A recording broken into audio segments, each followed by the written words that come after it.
जब जब धरती पर पाप बढ़ता है, धर्म की हानि होती है, तब तब मैं आता हूँ। संसार में पाप और पुण्य संतुलन में चलते हैं, किंतु जब पाप सीमा से आगे बढ़ जाता है और जब पुण्य कमजोर होने लगता है, तब मुझे यहाँ आना ही होता है।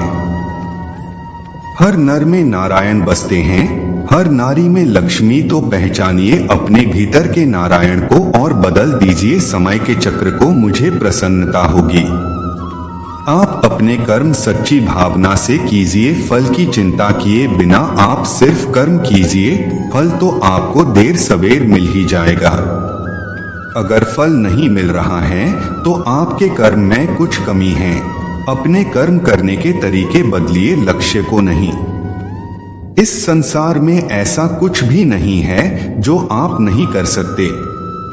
अपने जीवन को इस प्रकार जियो जिसमें किसी से न द्वेष हो, ना बैर, ना ही ईर्ष्या भाव, सभी को समान दृष्टि से देखो। हम सबसे अधिक किससे जुड़े हैं? अब कोई कहेगा माता पिता, कोई कहेगा मित्र, कई कहेंगे पत्नी, तो कोई कहेगा संसार। नहीं, यदि संसार में हम किसी से जुड़े हैं तो वो है समय। समय ही हमारा भूत, भविष्य और हमारा वर्तमान है।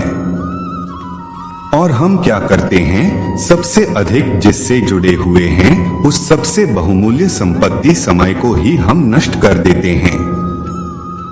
कोई भविष्य के ऊंचे सपनों को बुनता है, कोई बीते कल को कोसता है, किंतु तनिक सोचो, बिना लाभ हानि की सोच विचार करने से बदलने वाला कुछ भी नहीं। और भविष्य के विषय में सोच विचार करके यदि आप अपना वर्तमान नष्ट कर देते हैं तो आपका भविष्य भी बीते कल की ही भांति होगा। इसलिए आज के विषय में सोचे, इससे आपका भूतकाल और आपका भविष्य अपने आप उत्तम हो जाएगा। वह सब कुछ करो जो तुम्हें करना है, लेकिन लालच से नहीं, अहंकार से नहीं, वासना से नहीं, ईर्ष्या से नहीं, बल्कि प्रेम, करुणा, नम्रता और भक्ति के साथ। भगवान श्री कृष्ण इस अनमोल वचन के माध्यम से कार्य करने की नियत का उल्लेख करते हैं।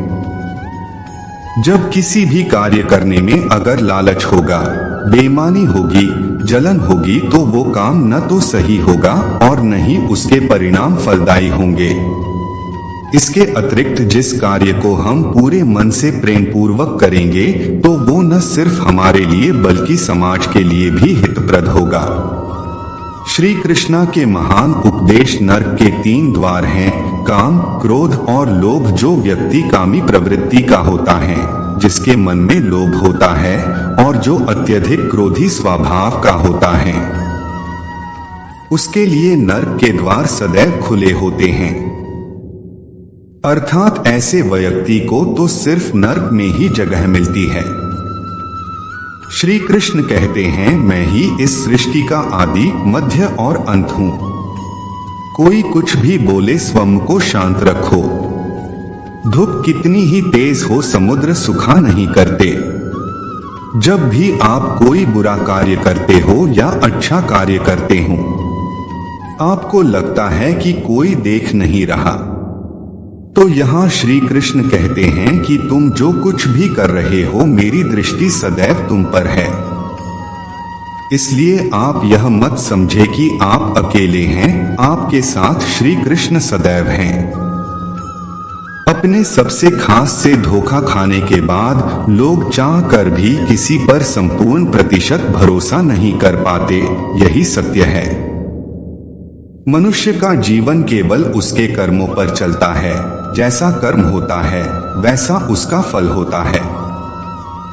श्री कृष्ण कहते हैं, मनुष्य का स्वभाव है कमाना, संग्रह करना, फिर चाहे वह धन हो, रिश्ते नाते हो, संबंध हो या पसंद हो। परंतु क्या आपने कभी सोचा है, नियति ने ये संग्रह करने की प्रकृति मनुष्य में क्यों डाली?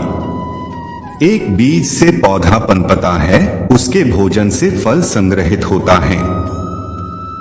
क्यों इस फल को वृक्ष उसे स्वयं अपने लिए संग्रहित नहीं करता, बल्कि वह अपना फल दूसरे जीवों को देता है, इसलिए ताकि वह भूखे जीवों में बांट सके। अब आप पूछेंगे इसमें वृक्ष का क्या लाभ है, क्योंकि जो बांटता है वह मिटता नहीं। जो फल यह जीव खाते हैं वो इसके बीजों को वातावरण में बिखेर देते हैं, जिससे जन्म लेते हैं नए वृक्ष। उसकी जाति, उसका गुण, उसकी मिठास अमर हो जाती है। श्री कृष्ण कहते हैं संसार में सबसे बड़ी शक्ति क्या है। अब आप में से कुछ कहेंगे शस्त्र, कोई कहेगा बुद्धि, तो कोई कहेगा बल, किंतु यह सब अधूरे हैं। संसार में सबसे बड़ी शक्तियां मित्रता हैं। यदि सच्ची मित्रता प्राप्त हो जाए तो वही सबसे बड़ा धन है। जब आप कठिनाइयों में होंगे तो मित्रता शस्त्र बनकर सहायता करेगी। मार्ग भटक जाओगे तो मित्रता शास्त्र बनकर आपको राह दिखाएगी। षड्यंत्र में फंस जाओगे तो बुद्धि बनकर बाहर निकालेगी।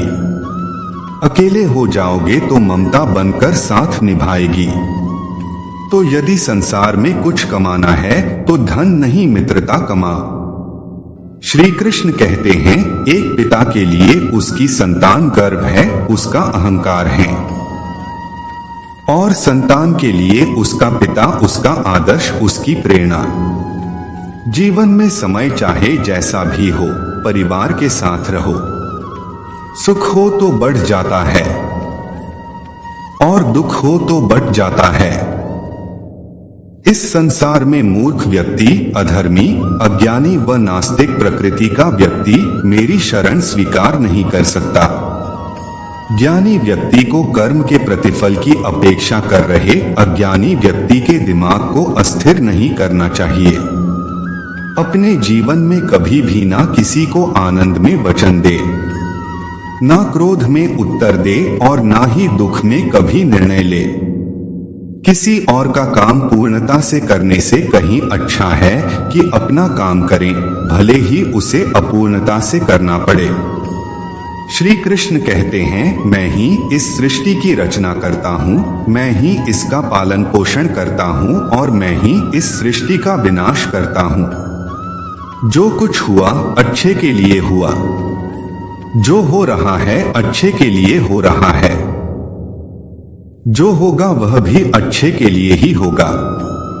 तो सकारात्मक रहो और अपना कर्म करो। जिस प्रकार श्री कृष्णा जी ने अपने ज्ञान से राह भटके अर्जुन को सफलता प्राप्त करवाई थी, उसी प्रकार भगवान श्री कृष्णा आप सभी को अपने जीवन में आगे बढ़ने की राह दिखाए, यह हमारी कामना है। भगवान श्री कृष्ण कहते हैं आप मेरे इन उपदेशों का अनुसरण करें और आपका दुख स्वयं दूर हो जाएगा।